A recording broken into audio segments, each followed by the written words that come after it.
इस कहानी का तर्क अगर आप समझ गए तो आप भी मन को वश करने की कला सीख जाएंगे। तो आपका ज्यादा समय जाया न करते हुए कहानी शुरू करते हैं। तो एक बार महात्मा बुद्ध किसी नगर से गुजर रहे थे। तभी बुद्ध की नजर एक कपड़े के व्यापारी पर पड़ी जो दुखी और हताश दिखाई दे रहा था। बुद्ध चलकर उनके पास गए और उनसे पूछा, तुम इतने उदास क्यों हो? अगर तुम मुझे अपनी चिंता का कारण बताओ तो मैं तुम्हारी मदद कर सकता हूँ।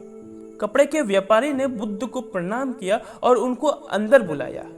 उस व्यापारी ने कहा कि जब से मेरी पत्नी की मृत्यु हुई है तब से मेरे घर पर मेरे छोटे बेटे की देखभाल करने वाला कोई नहीं है, इसलिए मैं हमेशा इसको अपनी दुकान पर लेकर आ जाता हूँ। लेकिन मेरी दुकान पर आने वाले हर ग्राहक की पगड़ी को उछाल कर फेंक देता है, कभी कभी उनका झोला उठाकर बाहर फेंक देता है। मैंने इसको बहुत समझाया, डांटा, लेकिन ये नहीं समझा। इसकी इस हरकत की वजह से मेरे सारे ग्राहक खुद को अपमानित मानकर वापस चले जाते हैं। तभी बुद्ध बोले, मैं तुम्हारी सहायता कर सकता हूँ, पर तुम मुझे वचन दो कि मैं जो भी करूँगा तुम उसमें दखल अंदाजी नहीं करोगे, ना ही कोई प्रश्न करोगे। व्यापारी बुद्ध को वचन देता है। अगले दिन बुद्ध एक पगड़ी पहनकर आए और ग्राहक की भांति आकर बैठ गए।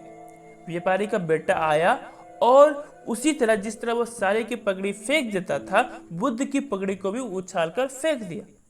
महात्मा बुद्ध मुस्कुराए और कहा, बहुत अच्छा, जाओ उस पगड़ी को वापस लेकर आओ। वो बच्चा दौड़कर गया और पगड़ी लाकर बुद्ध को दे दी। अगले दिन बुद्ध एक कुल्हाड़ी और एक लकड़ी लेकर आए। उस लड़के ने फिर से उस पगड़ी को उछाल दी। बुद्ध ने उस लड़के को कुल्हाड़ी और लकड़ी दे दी और कहा, जाओ इस लकड़ी को काटो।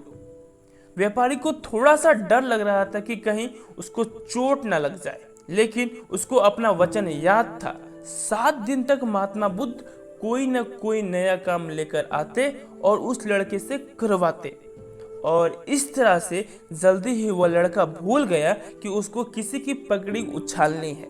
दोस्तों, व्यापारी बहुत खुश हुआ और बुद्ध को धन्यवाद दे दिया। मुझे पता है कि इस कहानी का और मन को वश में करने का कोई विशेष संबंध नहीं है, लेकिन पहले आप इस तर्क को समझ लीजिए। अगर हम अपने मन को अपने हिसाब से काम नहीं करवाएंगे तो मन अपने हिसाब से काम करेगा। मन वश में हो सकता है यदि मन को हम अपने अनुसार चलाएं। दोस्तों, मन 2 तरीके से काम कर सकता है। पहला, मन अपने हिसाब से काम कर सकता है, या मन को हम अपने हिसाब से काम करवा सकते हैं।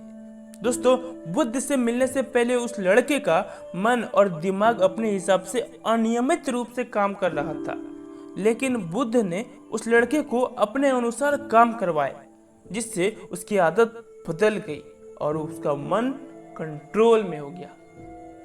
धन्यवाद दोस्तों। स्टोरी कैसे लगी कमेंट में ज़रूर बताइएगा, क्योंकि मैंने पहले ही बताया है कि कहानियाँ आईना होती है हमारी ज़िंदगी का, और ये कहानियाँ आपको ज़रूर सुननी चाहिए। ऐसी ही कहानियाँ सुनना चाहते हैं तो चैनल को सब्सक्राइब करिए, क्योंकि आप लाइफ चेंजिंग स्टोरी यहीं पर सुनते रहिएगा। जय